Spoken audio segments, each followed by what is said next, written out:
Greetings to you all.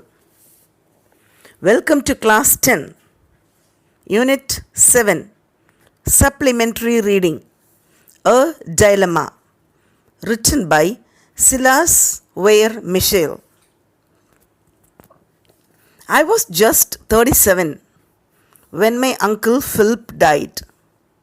A week before that event, he sent for me, and here let me say that I had never set eyes on him. He hated my mother, but I do not know why. She told me long before his last illness that I need expect nothing from my father's brother. He was an inventor, an able and ingenious mechanical engineer, and had much money by his improvement. In turbine wheels, he was a bachelor, lived alone, cooked his own meals, and collected precious stones, especially rubies and pearls. From the time he made his first money, he had this mania. As he grew richer, the desire to possess rare and costly gems became stronger. When he bought a new stone, he carried it in his pocket for a month and now and then took it out and looked at it. Then it was added to the collection in his safe at the trust company. At the time he sent for me, I was a clerk and poor enough, remembering my mother's words. His message gave me, his sole relative, no new hopes, but I thought it best to go. When I sat down by his bedside, he began with a malicious grin. I suppose you think me queer. I will explain. What he said was certainly queer enough. I have been living on an annuity into which I put my fortune. In other words, I have been, as to money, concentric half of my life to enable me to be an eccentric as I rest of it.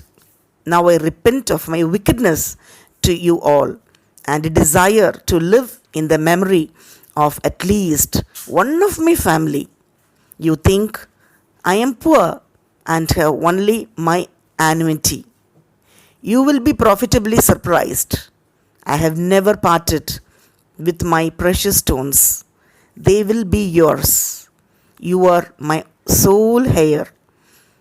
I shall carry with me to the other world the satisfaction of making one man happy. No doubt, you have always had expectations, and I desire that you should continue to expect. My jewels are in my safe. There is nothing else left. When I thanked him, he grinned all over his lean face and said, "You will have to pay for my funeral." I must say that I never looked forward to any expenditure with more pleasure than to what it would cost me to put him away in the earth. As I rose to go, he said, "The rubies are valuable. They are in my safe at the trust company. Before you unlock the box, be very careful to read a letter which lies on top of it, and be sure not to shake the box." I thought this odd. Don't come back. It won't hasten things. He died that day, next week, and was handsomely buried the day after. His will was found, leaving me his heir. I opened his safe and found in it nothing but an iron box, evidently of his own making, for he was a skilled workman and very ingenious. The box was heavy and strong, about 10 inches long, 8 inches wide, and 10 inches high. On it lay a letter to me. It ran thus: Dear Tom, this box contains a large number of very fine pigeon blood rubies and a fair lot of diamonds. One is blue, a beauty. There are hundreds of pearls. One, the famous green pearl, and a necklace of blue pearls for which any woman would sell her soul or her affections. I thought of Susan. I wish you to continue to have expectations and continuously to remember your dear uncle. I would have left these stones to some charity, but I hate the poor as much as I hate your mother's son. Yes, rather more. The box contains an interesting mechanism which will act with certainty as you unlock it and explode 10 ounces of my improved supersensitive dynamite. No, to be accurate, there are only 9.5 ounces. Doubt me and open it, and you will be blown to atoms. Believe me, and you will continue to nourish expectations which will never be fulfilled. As a considerate man, I counsel extreme care in handling the box. Don't forget your affectionate uncle. I stood appalled, the key in my hand. Was it true? Was it a lie? I had spent all my savings on the funeral and was poorer than ever. Remembering the old man's oddity, his malice, his cleverness in mechanic arts, and the patent explosive which had helped to make him rich, I began to feel how very likely it was that he had told the truth in this cruel letter. I carried the iron box away to my lodgings, set it down with care in a closet, laid the key on it, and locked the closet. Then I sat down, as yet hopeful, and began to exert my ingenuity upon ways of opening the box without being killed. There must be a way. After a week of vain thinking, I bethought me one day that it would be easy to explode the box by unlocking it at a safe distance, and I arranged a plan with wires which seemed as if it would answer. But when I reflected on what would happen when the dynamite scattered the rubies, I knew that I should be none the richer. For hours at a time, I sat looking at the box and handling the key. At last, I hung the key on my watch guard, and then it occurred to me that it might be lost or stolen. Dreading this, I hid it, fearful that someone might use it to open the box. This state of doubt and fear lasted for weeks until I became nervous and began to dread that some accident might happen to that box. A burglar might come and boldly carry it away and force it open and find it was a wicked fraud of my uncle's. Even the rubble and vibration caused by the heavy vans in the street became at last a terror. Worst of all, my salary was reduced, and I saw that marriage was out of the question.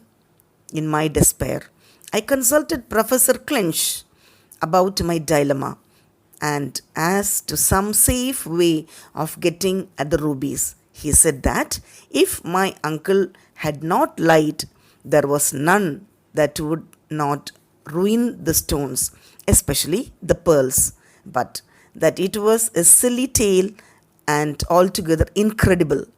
I offered him the biggest ruby if he wished to test his opinion.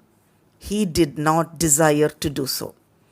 Dr. Schaff, my uncle's doctor, believed the old man's letter and added a caution which was entirely useless, for by this time I was afraid to be in the room with that terrible box.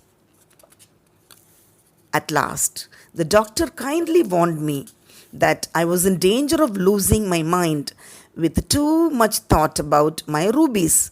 In fact, I did nothing else but contrive wild plans to get at them safely. I spent all my spare hours at one of the great libraries reading about dynamite.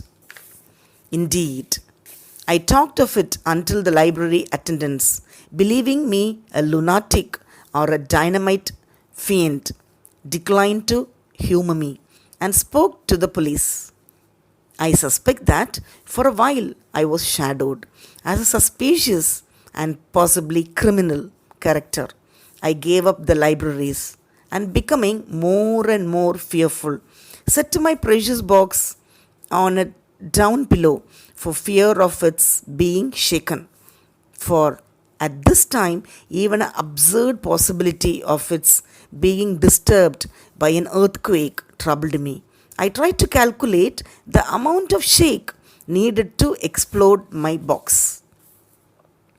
The old doctor, when I saw him again, begged me to give up all thought of the matter, and as I felt how completely I was the slave of one despotic idea, I tried to take the good advice thus given me. Unhappily, I found soon after between the leaves of my uncle's Bible a numbered list of the stones with their cost and much beside. It was dated 2 years before my uncle's death.